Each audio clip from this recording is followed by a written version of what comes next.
गई कि chief minister आपको विधायकों को चुनना, पर्ची आई और विधायक देखते रह जाते हैं। ऐसे योग्य आदमी जिसको मुख्यमंत्री बनना चाहिए वो बन ही नहीं पा रहे हैं, और कौन बन जाता है सब देखते रह जाते हैं। इसलिए ये सारी बातें।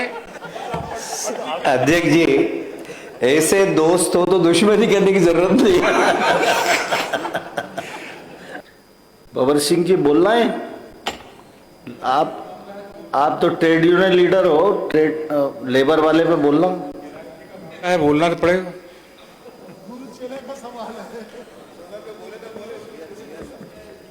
माननीय अध्यक्ष जी, अब कैलाश जी प्रस्ताव लाए हैं तो पास तो होगा और पास कराना भी पड़ेगा, और विरोध तो हम कर ही नहीं सकते। लेकिन मैं दो तीन मुख्य बात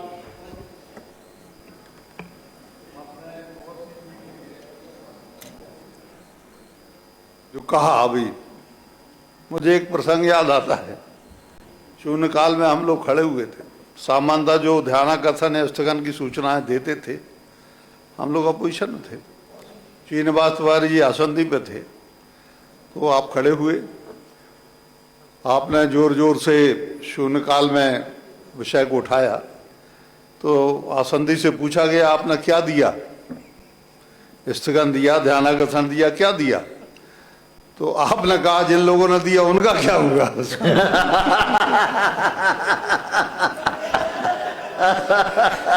अब जिनने दिया उनका ही कुछ नहीं हो रहा है। अब सवाल उतना ही है कि कैलाश जी आप ये संशोधन लाए तो हो, लेकिन मैं दो तीन मूल मुद्दों पे आपकी ध्यान आकर्षित माननीय अध्यक्ष महोदय करना चाहता हूं। इसका कोई मतलब नहीं, जब सरकार बहुमत में होती है तो जो संशोधन लिया है, पहले यही संशोधन इसी सदन ने पास किया था कि डायरेक्ट चुनाव होंगे, बाद में इसी सदन ने पास किया कि साहब इनडायरेक्ट चुनाव होंगे, और अब वापस लौट के घर को आए। ये बार बार संशोधन सरकार अपनी इच्छा के अनुसार करती है, उसको क्या करना है नहीं करना है। आप लाए हो नगर पालिका का डायरेक्ट चुनाव होते हैं, नगर पालिका के आधे महापौर हो रहे हैं, उनकी चलती नहीं, उनकी कोई सुनता नहीं, कमिश्नर उनकी सुनता नहीं, सरकार उनकी सुनती नहीं, अपंग हो गए, ये शिकायतें उनकी भी रहती है। आप अब इसको आप डायरेक्ट करना चाहते हैं, बहुत अच्छी बात, मैं सहमत हूँ आपके इस तर्क से। मैं सहमत हूँ कि डायरेक्ट चुनाव जनता के हित में होगा, हॉर्स ट्रेडिंग रुकेगी। लेकिन हॉर्स ट्रेडिंग रुकती कहाँ है? सरकार अगर चाहेगी तो हॉर्स ट्रेडिंग 50 खोखे आल होके, क्या दिक्कत है? 50 खोखे आल होके में सारी सरकारें, चाहे महाराष्ट्र की हो चाहे मध्य प्रदेश की हो, कहीं की भी जा सकती है। और अब तो वो प्रथा भी खत्म हो गई कि चीफ मिनिस्टर आपको विधायकों को चुनना, पर्ची आई और विधायक देखते रह जाते हैं। ऐसे योग्य आदमी जिसको मुख्यमंत्री बनना चाहिए वो बन ही नहीं पा रहे हैं,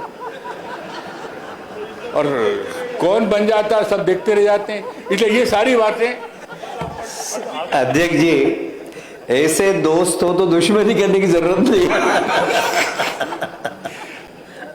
इसमें दो तीन चीजें और साथ में जोड़ दी जाए अध्यक्ष महोदय, तो लोकतंत्र की मजबूती के लिए हम लोग सब लोग लड़ रहे हैं, आप भी और हम भी। आजकल डेमोक्रेसी धीरे धीरे खतरे में आ रही है, इसको भी कहीं न कहीं जाके रोक लगानी पड़ेगी। आप उसमें एक प्रयास कर रहे हैं, मैं आपका समर्थन करता हूं। लेकिन जनपद, जिला पंचायत, मंडी, ये इनडायरेक्ट क्यों होना चाहिए? आप मंडी को भी डायरेक्ट करिए, जनपद को भी डायरेक्ट कर दीजिए, जिला पंचायत में भी हॉर्स ट्रेडिंग होती है, आप बंद करिए। मैं तो आपके समर्थन में हूं, आप उसको सबको लेके आइए। सरकार ये पार्ट में क्यों लाती है डेमोक्रेसी को ठीक करने का काम? कि पहले नगर पालिका को पहले कर दिया, आप नगर इनको करेंगे नहीं उनको। तो जनपद, जिला पंचायत, मंडी, सबको आप डायरेक्ट चुनाव करिए, पूरा चुनाव डायरेक्ट हो।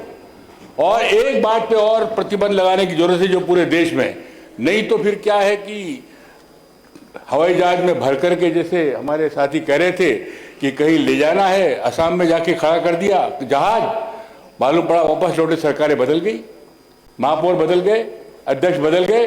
तो इस प्रक्रिया को रोकने का प्रयास सभी दलों ने मिलकर करना चाहिए।